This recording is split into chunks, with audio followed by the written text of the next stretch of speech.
രാമായണ ബോധവൽക്കരണത്തിന്റെ ഭാഗമായി സൗഹൃദം സൊസൈറ്റി 3 ദിവസങ്ങളിലായി രാമായണ ശിബിരം സംഘടിപ്പിക്കും.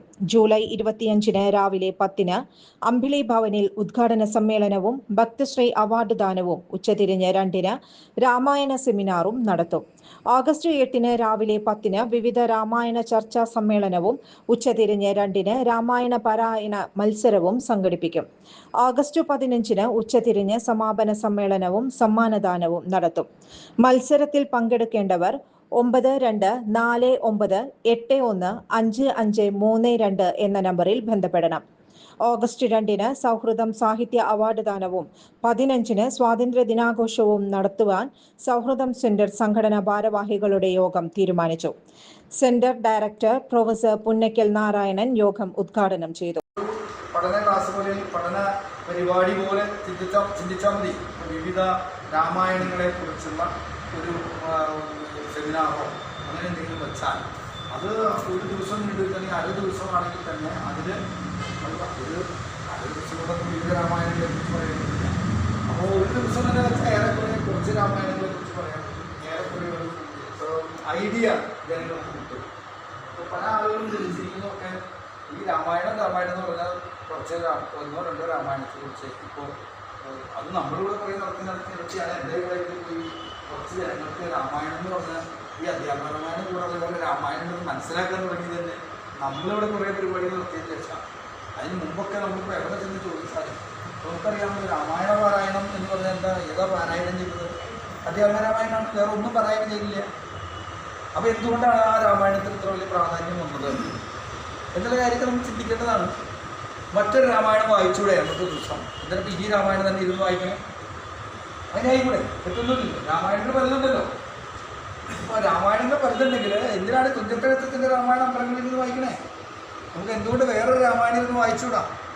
അത് നമ്മൾ ചിന്തിക്കേണ്ട ഒരു കാര്യമാണ്. അത് ഇവിടുത്തെ രാമായണ പാരായണം നടത്തുന്ന ആളുകൾ ചിന്തിക്കേണ്ടതാണ്. അതാണ് നമ്മൾ മനസ്സിലാക്കേണ്ടത്. അപ്പോൾ എന്താ വെച്ചാൽ നമ്മൾ ഈ വായിച്ച് നമുക്ക് പരിചയമുള്ള സർവിത കർവണം എന്ന് പറയുന്നത് പോലെ പരിചയമുള്ള സംഗതി തന്നെ ഇങ്ങനെ ആവർത്തിച്ചുകൊണ്ടിരിക്കുക. അതിനൊരു സുഖമുണ്ട് എന്നല്ലാതെ മേലേക്ക് നമുക്ക് പോകണം അല്ലെങ്കിൽ കുറച്ച് വളർന്നു വരണം എന്ന് ഒരാഗ്രഹം ആർക്കും ഇല്ല എന്നുള്ളതിൻ്റെ തെളിവാണ് നമ്മൾ ഒരേ രാമായണം തന്നെ ഇങ്ങനെ എല്ലാ കാലത്തും വായിച്ചുകൊണ്ടിരിക്കുന്നത്. രാമായണ മാസാചരണം എന്നാണ് പറഞ്ഞിരിക്കുന്നത്. അധ്യാത്മ രാമായണം എഴുത്തച്ഛൻ്റെ മാസാചരണം എന്ന് പറഞ്ഞിട്ടില്ല കേട്ടോ, എന്നും പറഞ്ഞിട്ടില്ല, ആരും പറഞ്ഞിട്ടില്ല. പല സ്ഥലത്തും നമ്മൾ അന്വേഷിച്ച് നോക്കിയാൽ മനസ്സിലാവും. പല സ്ഥലത്തും വായിക്കുന്നത് ഈ അധ്യാത്മ രാമായണം മാത്രമൊന്നുമല്ല, വേറെ പല രാമായണങ്ങളും വായിക്കുന്നുണ്ട്, അവിടെ ചർച്ച ചെയ്യപ്പെടുന്നുണ്ട്, അതിനെക്കുറിച്ച് വലിയ പ്രഭാഷണങ്ങൾ നടത്തപ്പെടുന്നുണ്ട്, ഒക്കെ ചെയ്യുന്നുണ്ട്. നമ്മൾ അറിയില്ല എന്ന് മാത്രമേ ഉള്ളൂ. അപ്പോൾ ഞാൻ പറയണമെന്ന് വെച്ചാൽ അതിനെക്കുറിച്ച് ഒന്ന് ഓരോരുത്തരുടെ അഭിപ്രായം എന്താണെന്ന് വെച്ചാൽ പറയുക. അങ്ങനെ നമുക്ക് സംസാരിക്കാം. Okay. Society president E Sumathikutty അധ്യക്ഷത വഹിച്ചു. Kuttippuzha Ravi, Usha Ramachandran, George Thomas, Johnson Kunnampilly, TN Nambeesan, Devaki Chembukattu, Nirmala Kolari, KH Siddique, Abraham Koola എന്നിവർ പ്രസംഗിച്ചു. ഏപ്രിൽ 19 എറണാകുളത്ത് നടത്തുന്ന CFI അംഗത്വ പ്രചരണ ഉദ്ഘാടനവും മിത്ര അവാർഡ് ദാനവും വിജയിപ്പിക്കാനും യോഗം തീരുമാനിച്ചു. ജോലിക്കായി പഠിക്കൂ മിനർവയിലൂടെ. SSLC+2 കഴിഞ്ഞവർക്കായി സ്കിൽ ഡിപ്ലോമ കോഴ്സുകൾ, അലൈഡ് ഹെൽത്ത് രംഗത്ത് അസിസ്റ്റന്റ്, കൂടാതെ ജോലി സാധ്യത ഏറെയുള്ള oil and gas instrumentation, hotel management, fashion designing, pre primary TTC. Degree കഴിഞ്ഞവർക്കായി മികച്ച ജോലി സാധ്യതയുള്ള ഹ്രസ്വകാല കോഴ്സുകൾ, PG diploma in hospital administration, PG diploma in logistics, കൂടാതെ ഹോസ്പിറ്റൽ മാനേജ്മെന്റ് MBA കോഴ്സും.